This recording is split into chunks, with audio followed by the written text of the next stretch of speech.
Hello and a warm welcome to World This Week by latestlaws.com. This is a weekly program, so hit the bell icon to get notification for new videos. My name is Sheetal June, Associate Editor, latestlaws.com, and I will be taking you through the significant orders and judgments passed by various courts in the country and some important international news from this week. Let's begin with Supreme Court this week. The Supreme Court has extended till September 15th the protection from course of action it has granted to 4 members of the Editors Guild of India in connection with 2 FIRs lodged against them, and has sought the view of the Manipur government on whether to transfer their petitions for quashing the FIRs and other relief to the Delhi court. The Supreme Court has extended till September 15th the protection from course of action it has granted to 4 members of the Editors Guild of India in connection with 2 FIRs lodged against them, and sought the view of the Manipur government on whether to transfer the petitions for quashing the FIRs and other relief to the Delhi High Court for adjudication. The Apex Court has ordered the release of a man who has already served over 12 years in jail after being awarded a life sentence in a murder case, holding that he was juvenile when the offence was committed in 2005. A bench headed by Justice B.R. Gawai referred to a May 2023 report of an additional sessions judge who was asked to conduct an inquiry concerning the petitions of juvenility raised by the man, which said his date of birth was May 2, 1989. The Supreme Court has issued notice in a petition raising a peculiar question concerning the powers of the Special Investigation Team (SIT) as to whether it is authorized or not to file a charge sheet under Section 173(2) of the Code of Criminal Procedure. The division bench of Justice S. Ravindra Bhatt and Justice Aravinda Kumar was adjudicating upon an SLP in which the question of law emerged was whether an SIT can be considered a police station with the power to initiate legal proceedings in the background of the state of Karnataka, forming one in 2015 to probe into allegation of corruption against officials of Lokayukta. Tushar Gandhi, the great-grandson of Mahatma Gandhi, has taken a significant step by approaching the Supreme Court to demand an independent and time-bound investigation into a disturbing incident that recently unfolded in a school in Muzaffarnagar, Uttar Pradesh. In the incident, a school teacher was captured on a viral video instructing her students to slap a 7-year-old classmate. The Supreme Court has stayed for 3 weeks Karnataka High Court judgment in which it was held that online, electronic or digital rummy games and other online, electronic or digital games played on GameCraft's platforms are not taxable as betting and gambling. Now let's have an overview of High Courts. The single-judge bench of Justice Dr. Anshuman of the Patna High Court in case of Upendra Prasad Singh versus the state of Bihar has held that all the documents by which right, title and interest, whether in the present or future, have been made are necessary to be registered. The learned court, after interpreting Section 17 of the Indian Registrations Act 1908, observed that it is required to register every document by which a right, title or interest has been created, whether it be present day or future day. Then the mutation made in favor of the petitioner was absolutely bad in law.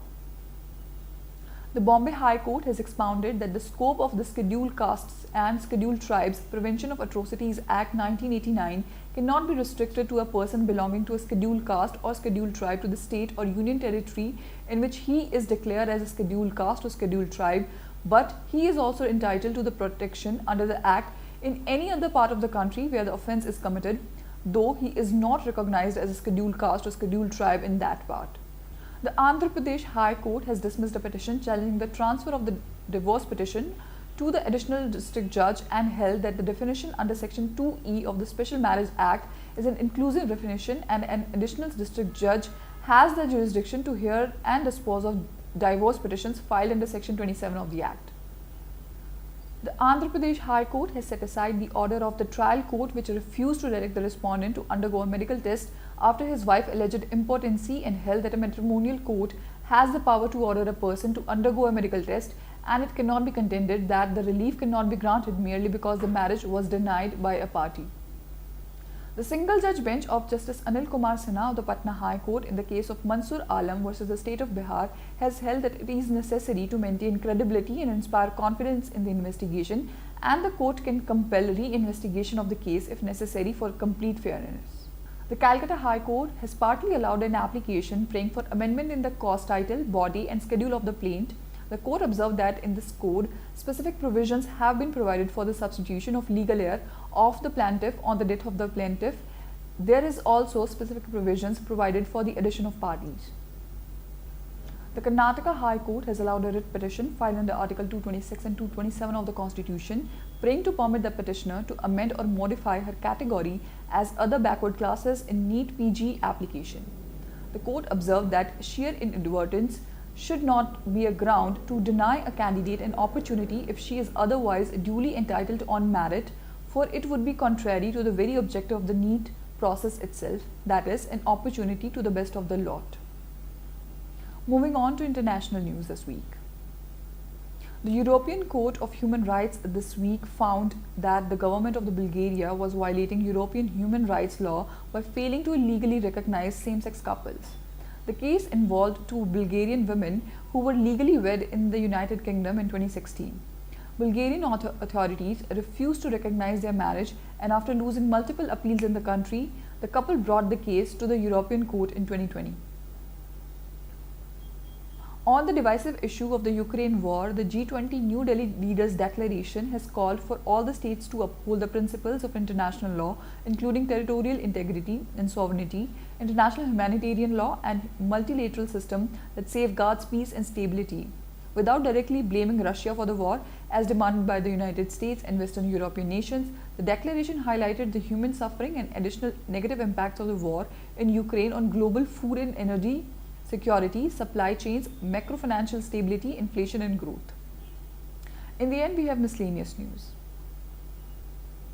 The Delhi High Court has issued a criminal contempt of court notice to a man for filing a petition seeking the death penalty of a judge of the High Court. A division bench of Chief Justice Satish Chandra Sharma and Justice Sanjeev Narula said that the petition contains unsubstantiated and whimsical allegations aimed at scandalizing and lowering the court's authority. The local authorities running Britain's second largest city, Birmingham, have shifted focus on maintaining vital services as they declare the council effectively bankrupt due to an annual budgetary shortfall of millions of pounds. Birmingham City Council, which is the largest local authority in Europe, issued a Section 144 notice on Tuesday to say all new expenditures except protecting vulnerable people and statutory services will stop immediately. Thank you for watching and have a nice day. This is a weekly program, and to get more information, please check the description box, and for weekly updates, like and subscribe to our channel.